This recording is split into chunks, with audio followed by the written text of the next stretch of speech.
Colossenses capítulo 1, versos 21, 22 e 23. Tema da nossa mensagem: a nova humanidade reconciliada com Deus. Esse é o tema da mensagem de hoje. A nova humanidade reconciliada com Deus.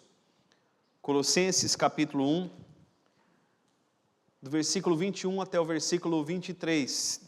Mantenha a sua Bíblia aberta e com bastante atenção na leitura e depois na pregação da palavra. Tenha bastante atenção nos detalhes do texto. Colossenses capítulo 1, a partir do versículo de número 21. E a vós outros também que outrora éreis estranhos e inimigos no entendimento pelas vossas obras malignas. Agora, porém, vos reconciliou no corpo da sua carne, mediante a sua morte, para apresentar-vos perante ele, santos, inculpáveis e irrepreensíveis. Se é que permaneceis na fé, alicerçados e firmes, não vos deixando afastar da esperança do evangelho que ouvistes, e que foi pregado a toda criatura debaixo do céu, e do qual eu, Paulo, me tornei ministro. São apenas 3 versículos, meus irmãos. Vamos ler juntos esses versos? Com bastante força, meus irmãos.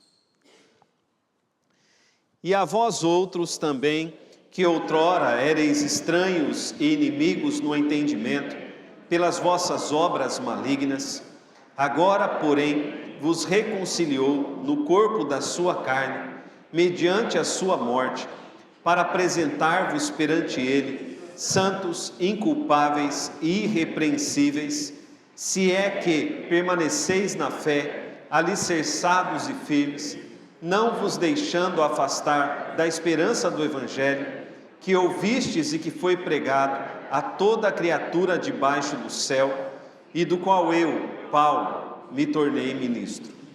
Senhor nosso Deus, estamos diante da Tua palavra, nesse momento, Pai, tão solene, que é a pregação, que é a exposição das Escrituras. Oramos, ó Deus, para que o Senhor tome nossas mentes, ó Pai, nossos corações. Oramos, ó Deus, para que o Senhor faça a obra em nossas vidas. Oramos, ó Pai, para que a Tua palavra venha ao nosso encontro com poder, ó Pai, em nome de Jesus, e que nós sejamos rendidos a Ti, Senhor, rendidos à Tua palavra, rendidos à Tua vontade. Ó Deus, em nome de Jesus Cristo, vem nesse lugar, repreenda, Senhor, toda a ação do inimigo, e que a Tua palavra, Senhor, produza em nós o fruto para o qual o Senhor a determinou para essa noite. Em nome de Jesus nós oramos. Amém. Meus irmãos, imagine 2 inimigos. Eles são inimigos e não têm comunhão entre si, não têm acordo, não há paz. Inimigos assim nos fazem lembrar Hamas e Israel, sempre em guerra. Agora, mais recente, Rússia e Ucrânia. Irã e Estados Unidos, temos visto aí a dificuldade, dos jogadores do Irã em jogar a Copa do Mundo. Eles não podem permanecer nos Estados Unidos, eles vão para os Estados Unidos, jogam e depois têm que voltar para o México. Eles não podem permanecer ali nos Estados Unidos. Por quê? Porque são países inimigos, eles não andam juntos. É impossível até imaginar esses povos andando juntos, comendo juntos, vivendo juntos, porque são inimigos. Em nossa sociedade não conhecemos inimigos assim. O que temos aqui em nosso país é no máximo direita e esquerda, mas não há inimizade tão ferrenha como lá nesses países. Não há paz entre eles. Lá no Oriente Médio, por exemplo, só haveria paz entre Israel e Hamas se o Hamas deixasse de ser um grupo terrorista e se Israel entregasse as suas terras aos palestinos, coisa que nós sabemos que não vai acontecer. Então, meus irmãos, a inimizade é algo terrível, é algo real entre muitos.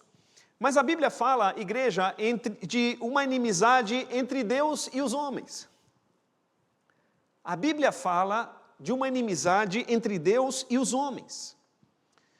uma inimizade tão grande que lançou o homem longe da presença de Deus. O homem foi expulso do jardim do Éden por conta dessa inimizade. E a Bíblia fala que essa inimizade é real e perdura. E a única maneira da inimizade terminar é o homem pagando por todas as suas ofensas contra o Criador e deixando de ser pecador. Somente assim pode haver reconciliação. Não há condições de pagarmos a nossa dívida. Então Deus providenciou um pagador de dívidas para que fôssemos com Ele reconciliados. É disso que o apóstolo Paulo trata nesse texto. Nesse texto, meus irmãos, nós encontramos 5 pontos, bem distribuídos, pelo apóstolo Paulo no texto. Paulo nos fala sobre a nossa vida sem Cristo, ou sobre a vida sem Cristo, sobre a reconciliação, o alvo da reconciliação, o dever dos reconciliados e a proclamação da reconciliação. Nesses 3 versículos, Paulo trata de todos esses temas. Vou repetir: a vida sem Cristo, a reconciliação, o alvo da reconciliação, o dever dos reconciliados e a proclamação da reconciliação. Então, igreja, primeiramente, olha ali para o texto, capítulo 1, versículo 21, nós vemos ali sobre a vida sem Cristo.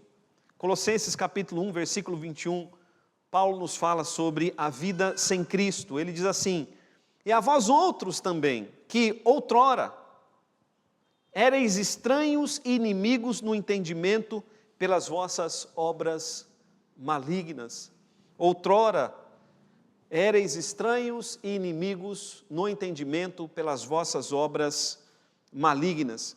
O apóstolo Paulo, meus irmãos, nos ensina que antigamente, ou seja, antes da nossa conversão, antes de sermos transformados, antes de arrependimento e fé serem encontrados em nossos corações, Paulo diz que nós éramos estranhos.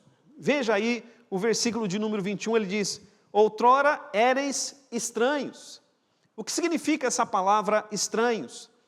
A palavra estranhos, no texto original, significa alienados. Estranhos são aqueles que não fazem parte da família. Estranhos são aqueles que não fazem parte da casa. Esses, meus irmãos, são estranhos. Quando nós éramos crianças, nossos pais nos diziam: não vai conversar com estranhos. Não converse, com pessoas que não fazem parte da casa. Então, meus irmãos, sem Jesus, o ser humano, ele é um estranho. Espiritualmente, ele é um estranho para Deus, porque ele não faz parte da família de Deus.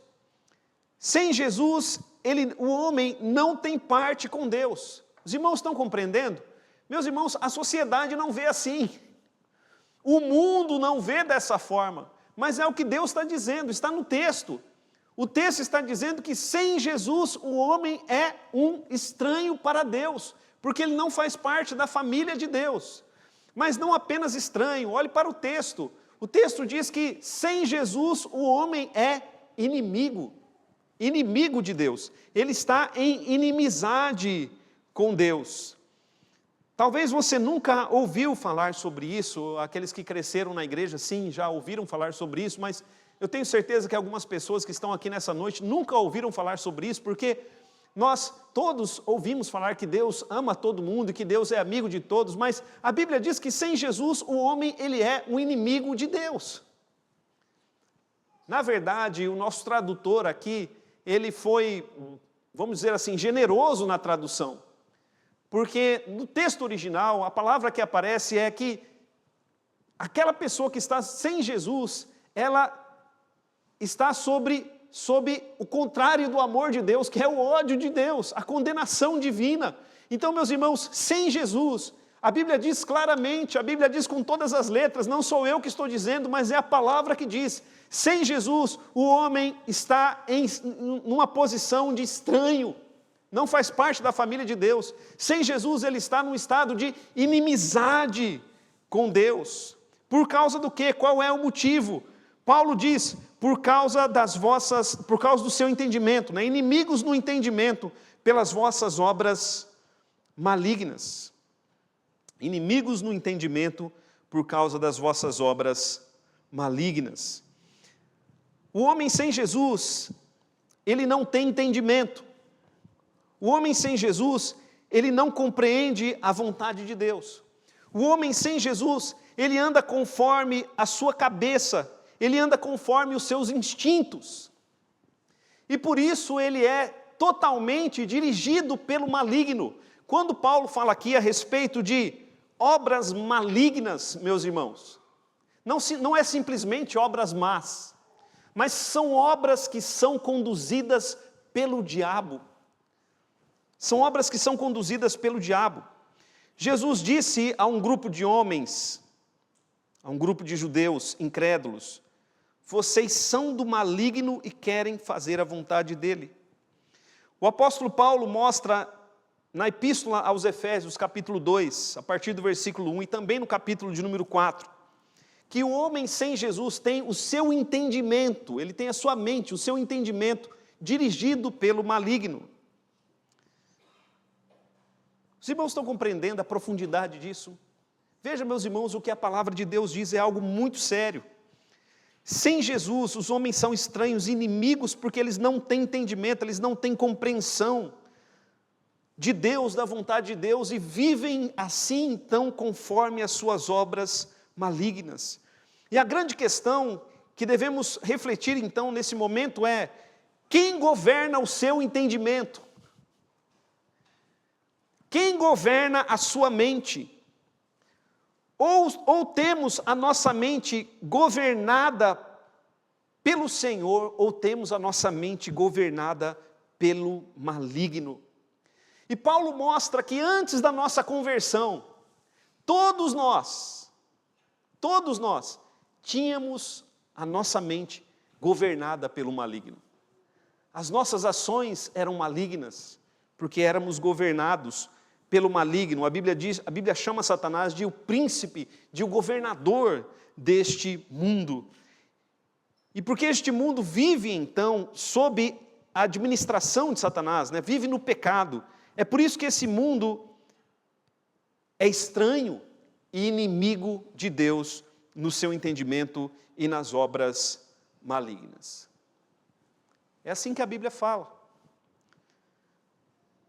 O texto que nós lemos lá no início, Efésios capítulo 4, fala a respeito disso. Os irmãos podem ler novamente depois. A vida sem Cristo,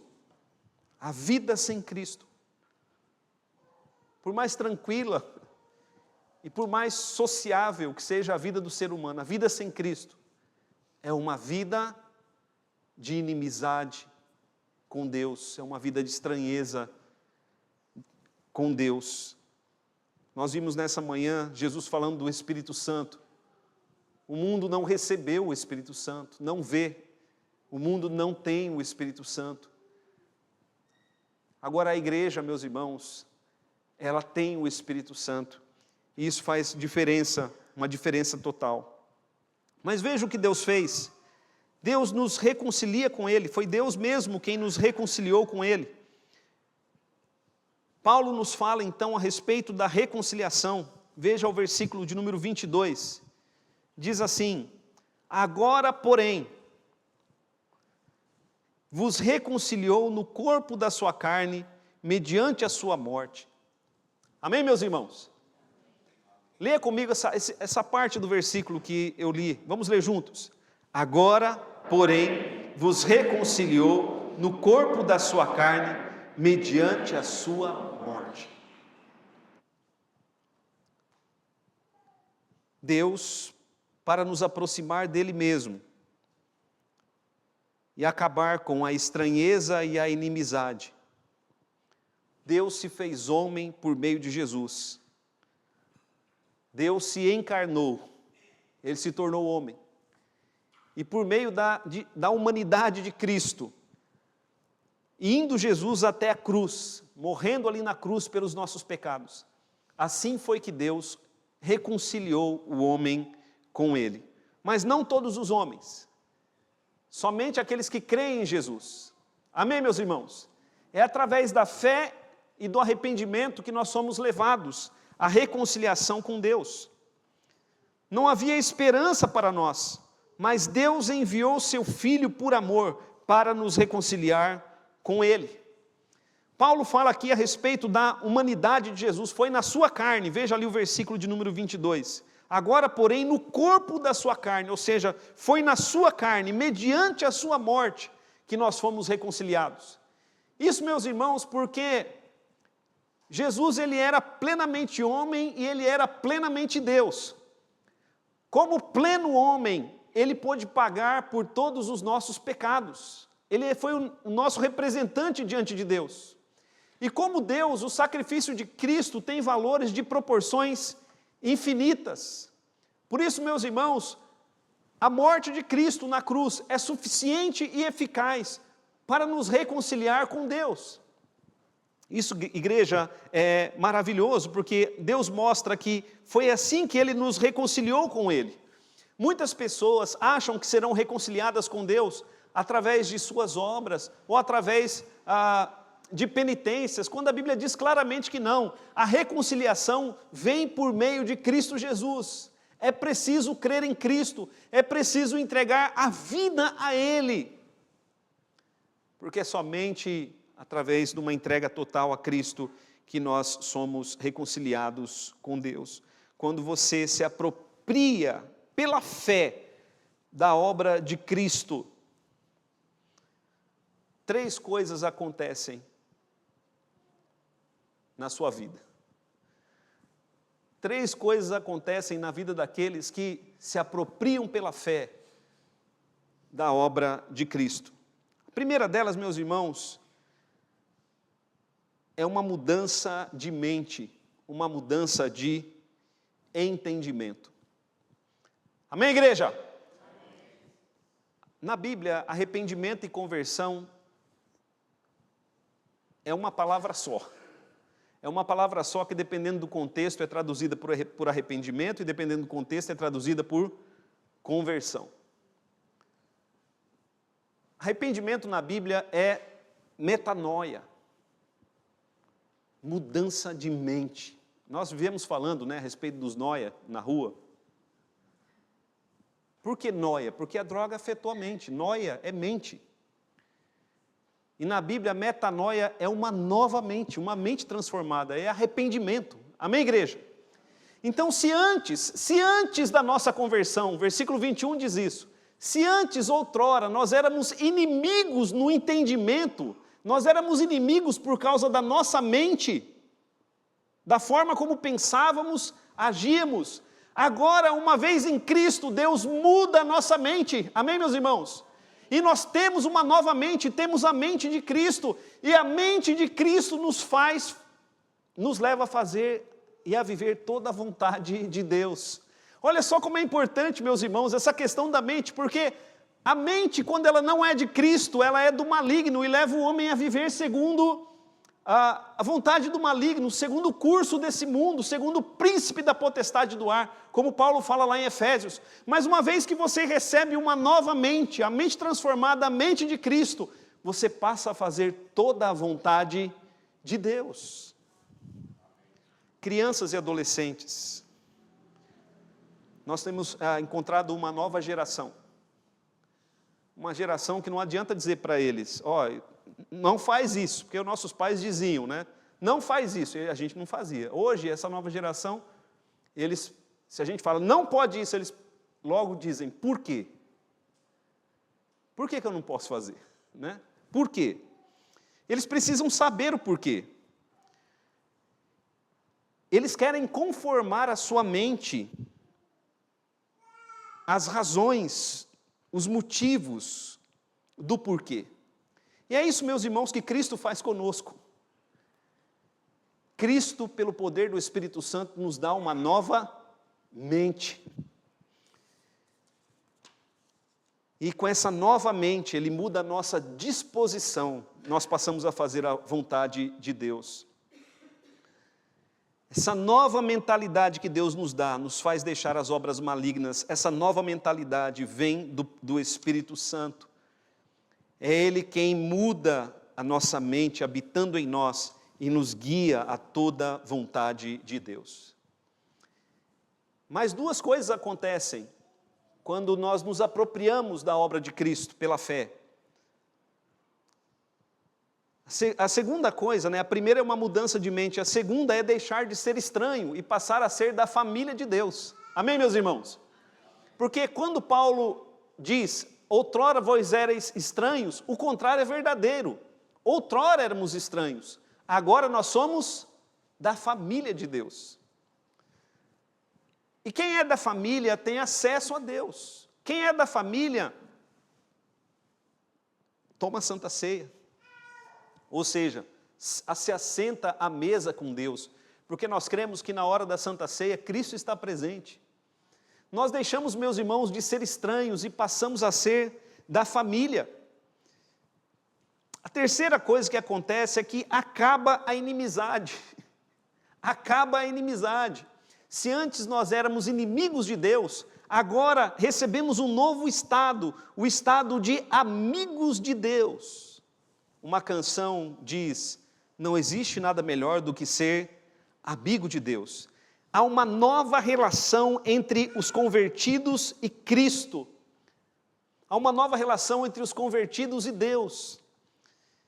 Eu fico imaginando, meus irmãos, como era a amizade de Jesus com os seus 12 discípulos. Eles eram amigos. Jesus mesmo disse, já não vos chamo servos, vos chamo de amigos. E assim, meus irmãos, quando há a mudança de mente, muda-se então as nossas atitudes e nós passamos a ser amigos de Deus. Amém, igreja? Essa é a importância do arrependimento e da fé. Essa é a importância. Você tem provado dessas coisas na sua vida? Como é o seu relacionamento com Deus? Você é estranho ou da família? Você é inimigo ou amigo de Deus? Como é a sua mente? Quem dirige a sua mente? Quem governa você? Primeiro ponto, meus irmãos, é a vida sem Cristo, como nós vimos. O segundo ponto é a reconciliação. O terceiro ponto que Paulo trata aqui conosco é o alvo da reconciliação. Veja ali o versículo de número 22, a última linha, diz assim, para apresentar-vos, esse para nos mostra o alvo da reconciliação, para apresentar-vos perante Ele, santos, inculpáveis e irrepreensíveis. Vamos ler juntos, meus irmãos, essa parte B do verso 22, para apresentar-vos perante Ele, santos, inculpáveis e irrepreensíveis. Qual é o propósito de Deus ao nos reconciliar com Ele? Por que Deus fez isso por nós? Por que esse grande esforço de Deus em enviar Jesus encarnado para morrer na cruz pelos nossos pecados? O propósito, meus irmãos, da reconciliação, o alvo da reconciliação vai muito além do nosso bem-estar nessa vida. Vai muito além da questão financeira, como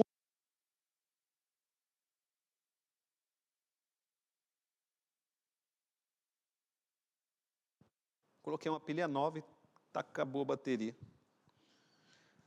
Muitos imaginam que buscando a Deus, e muitos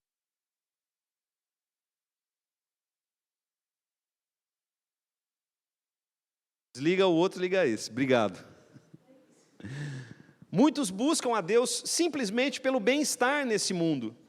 Aliás, meus irmãos, a serpente engana muitos através de falsas igrejas com essas questões. Mas o propósito de Deus para nós, ouça isso, o propósito de Deus para o seu povo é fazer do seu povo uma nova humanidade reconciliada com Deus. Amém, igreja?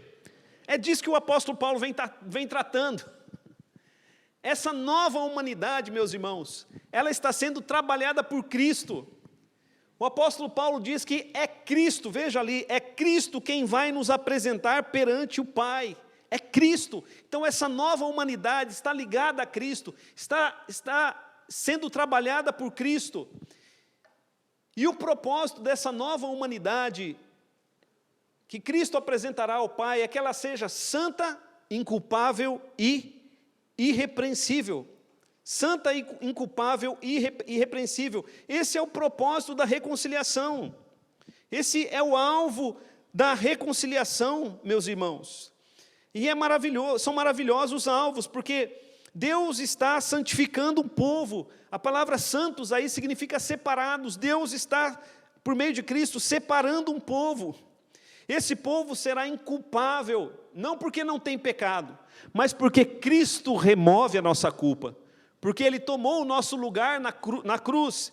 E nós seremos, meus irmãos, irrepreensíveis, ou seja, não há mais acusação de condenação para nós. Seremos irrepreensíveis, é assim que Cristo faz na nossa vida. Então, o alvo de Cristo para mim, o alvo de Cristo para você, é fazer de nós uma nova humanidade reconciliada com Deus. Amém, igreja?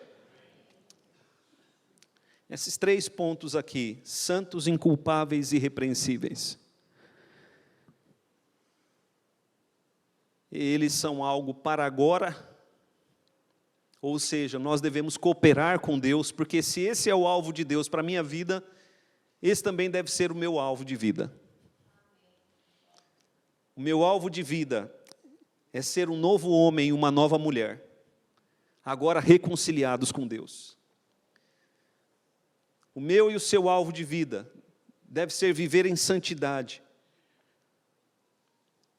para sermos achados por Deus inculpáveis e irrepreensíveis. Mas nós cremos, meus irmãos, que quando Jesus Cristo voltar, Ele vai nos arrebatar. Amém, igreja?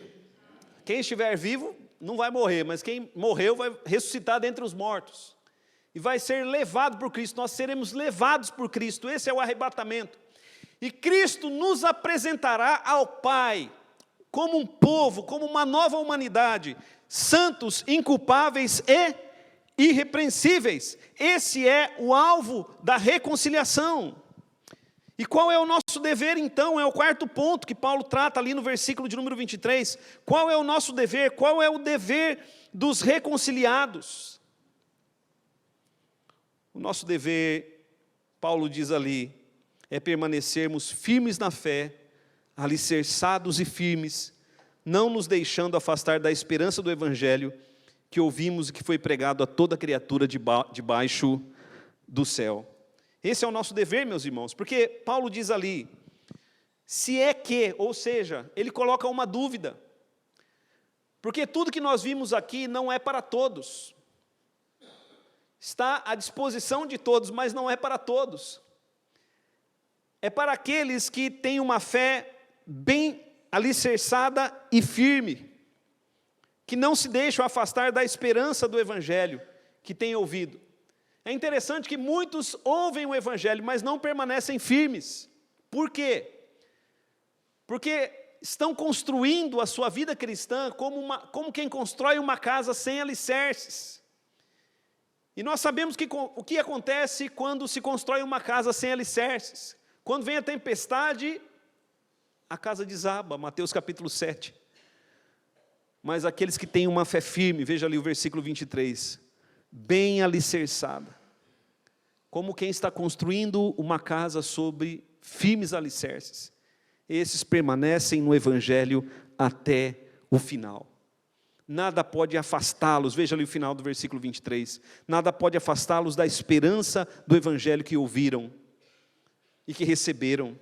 Meus irmãos, esse é o nosso dever. Muitas pessoas são convencidas do Evangelho, convencidas por um tempo, de maneira superficial, mas em algum momento abandonam a fé, abandonam o Evangelho. São como uma planta que não tem raiz profunda. Mas aqueles que realmente têm a mente de Cristo não foram apenas convencidos, mas tiveram a sua mente transformada. É diferente. Paulo não nos fala de uma mente convencida, mas de uma mente transformada. Esses sim têm a fé alicerçada e firme. São como uma planta com raiz profunda. Como é a sua fé?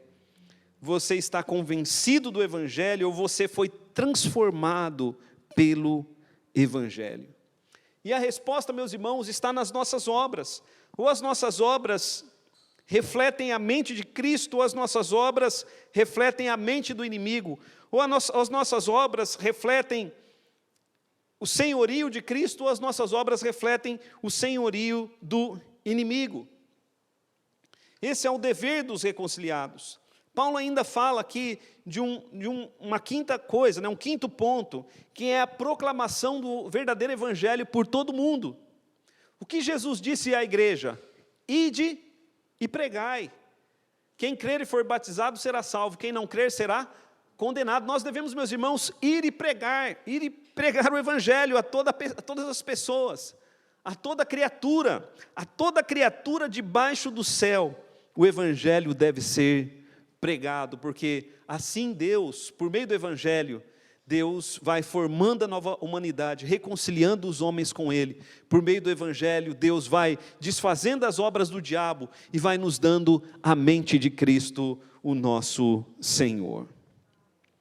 Meus irmãos, quero fazer aqui algumas aplicações. Até você entregar, essa é a primeira aplicação, até você entregar de verdade sua vida a Jesus. Ou, falando de uma maneira mais calvinista, até que Cristo tome o seu coração por completo. Quem dirigirá sua mente e suas ações é a serpente. A Bíblia é bem clara a respeito disso. O homem natural acha que é ele quem governa a sua vida. Mas não é. Quem governa a vida do homem natural é Satanás. Por isso é preciso entregarmos a nossa vida a Cristo, meus irmãos. Totalmente. Amém, igreja? O inimigo, ele nos oferece autonomia. Seja o seu próprio Deus. Faça a sua vontade. Mas enquanto você estiver governando a sua vida, você será estranho e inimigo de Deus. Enquanto você estiver governando a sua própria vida, na verdade, quem estará governando a sua vida não é você, é o inimigo. Ele é o príncipe deste mundo. Então entregue a sua vida a Jesus. Faça dele o seu Senhor e Salvador. Amém, igreja? Nós não devemos apenas crer em Cristo, nós devemos tê-lo como nosso Senhor. Senhor e Salvador. A segunda aplicação é que até você entregar sua vida totalmente a Jesus, você será um estranho e um inimigo de Deus. Suas obras malignas são a razão disso. O pecado te separará de Deus e te impedirá de fazer a parte da família de Deus. Deixe o pecado, deixe as obras malignas e venha a ser parte da família de Deus. Terceira aplicação, igreja, é que o único que pode nos dar vitória sobre o pecado é Jesus. Pois Ele foi o único que venceu o pecado. Ele é o único mediador entre Deus e os homens. Reconheça que sem Jesus você não pode vencer o inimigo e nem as tentações. É Jesus quem nos liberta. Amém, igreja? Ele quem nos liberta, Ele quem liberta a nossa mente, Ele quem muda o nosso coração. É por meio do Filho. Nós vimos em mensagem anterior, pregados no versos 13 e 14, nós somos libertos do império das trevas e transportados para o reino do Filho. Por isso devemos entregar nossa vida ao Filho, totalmente. Ele nos dará, meus irmãos, uma nova vida, uma nova mente, um novo coração, uma nova disposição. Uma quarta aplicação: ore a Jesus e peça ao Espírito Santo. Peça para fazer parte da nova humanidade. Diga ao Senhor Jesus, diga ao Espírito Santo: Senhor, eu quero fazer parte dessa nova humanidade reconciliada com Deus. Não quero mais viver na vaidade do meu pensamento, quero ter a minha vida completamente direcionada pelo Senhor. Quero estar no teu plano, ó Deus. Quero fazer parte dessa humanidade santa, inculpável e irrepreensível. E por fim, certifique-se de que você não está apenas convencido do Evangelho, mas que é um convertido. Especialmente você que nasceu na igreja. Certifique-se de que sua mente foi transformada de fato, seu coração foi transformado. Certifique-se de não estar levantando sua fé como quem levanta paredes sem alicerce. Feche seus olhos, ore ao Senhor.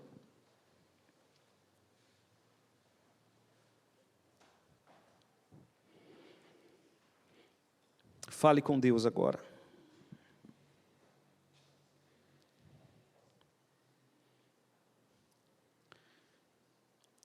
A vida sem Cristo é uma vida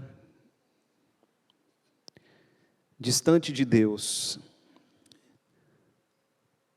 Por causa das nossas obras malignas, diga ao Senhor: Senhor, não quero mais viver sem Cristo.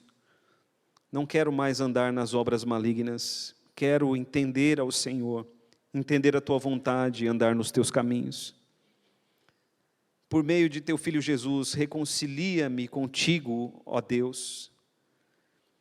Quero fazer parte do teu propósito. Quero fazer parte da nova humanidade reconciliada com o Senhor.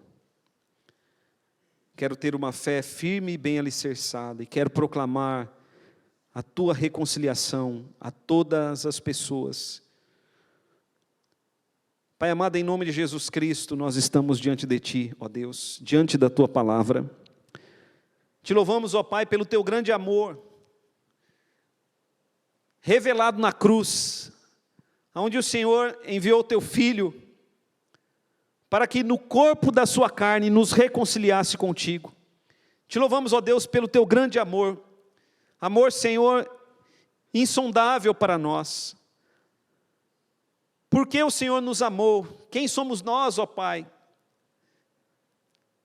Teu amor, Senhor, é muito grande, nós Te louvamos pelo Teu grande amor. E agora, Pai, em nome de Jesus Cristo, oramos para que o Senhor reconcilie-nos contigo. Alguns, Senhor, aqui talvez ainda não tiveram, não provaram, Senhor, desse poder da reconciliação. Mas nós, Pai, oramos para que em nome de Jesus, ninguém saia daqui nessa noite sem estar de fato reconciliado contigo. Ó Deus amado, o Senhor pode mudar o coração e a mente, dando verdadeira fé e verdadeiro arrependimento. E nós pedimos, Senhor, isso para todos, em nome de Jesus, para a honra e para a glória do Teu nome. Pai amado, que o Senhor possa estar levantando um avivamento no meio do Teu povo, uma nova humanidade, Senhor, reconciliada contigo, que anda no poder do Espírito Santo. Pai amado, que o Teu alvo seja o nosso alvo, uma vida de santidade, uma vida, Senhor, inculpável, irrepreensível, diante dos Teus olhos. Pai amado, para a honra e para a glória do Teu nome, nós entregamos a nossa vida totalmente ao senhorio de Cristo, e rogamos ao Senhor que, pelo Teu Espírito, o Senhor esteja nos direcionando conforme a mente de Cristo, em nome de quem oramos, amém. Vamos ficar em pé, meus irmãos.